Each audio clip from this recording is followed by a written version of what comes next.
Andhra Pradesh PCC అధ్యక్షులు గిడుగు రుద్రరాజు సంచలన వ్యాఖ్యలు చేశారు. త్వరలో షర్మిల కాంగ్రెస్ పార్టీలో చేరుతున్నట్లు మొన్న ఢిల్లీలో జరిగిన సమావేశంలో రాహుల్ గాంధీ, మల్లికార్జున్ ఖర్గే చెప్పారని వెల్లడించారు. వైఎస్ఆర్సీపీకి చెందిన చాలా మంది ఎమ్మెల్యేలు, ఎమ్మెల్సీలు కాంగ్రెస్ తో టచ్ లో ఉన్నారని గిడుగు రుద్రరాజు అన్నారు. వచ్చే ఎన్నికల్లో 175 స్థానాల్లోనూ ఇండియా అలయన్స్ తో కలిసి కాంగ్రెస్ పార్టీ పోటీ చేస్తుందని ఆయన ప్రకటించారు. గాంధీ గారు మరి వారు 14వ తేదీ నుంచి భారత్ జోడో యాత్ర ఎలా జరిగిందో సో ఆ విధంగానే న్యాయ యాత్ర అనేటువంటిది ఒకటి చేపట్టబోతున్నారు.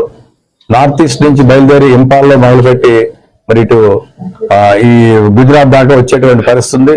మధ్యలో ఆన్ అండ్ ఆఫ్ వివిధ రాష్ట్రాలకు వస్తారు. సో డెఫినెట్ గా ఆంధ్రప్రదేశ్ కి రాహుల్ గాంధీ గారు వచ్చి దీనికి మన స్టీల్ ప్లాంట్ ప్రైవేటీకరణకి వ్యతిరేకంగా ఏర్పాటు చేసేటువంటి బహిరంగ సభలో పాల్గొంటారు.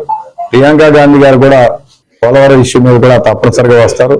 కర్ణాటక ముఖ్యమంత్రి గారు, ఉప ముఖ్యమంత్రి గారు, తెలంగాణ ముఖ్యమంత్రి గారు, ఉప ముఖ్యమంత్రి గారు పార్టీలో సీనియర్ నాయకులందరినీ కూడా తీసుకుని వచ్చి ఒక కార్పెట్ బాంబింగ్ లాగా ఈ రాష్ట్రంలో కాంగ్రెస్ పార్టీ యాక్టివిటీస్ టేకప్ చేయడం జరుగుతుంది.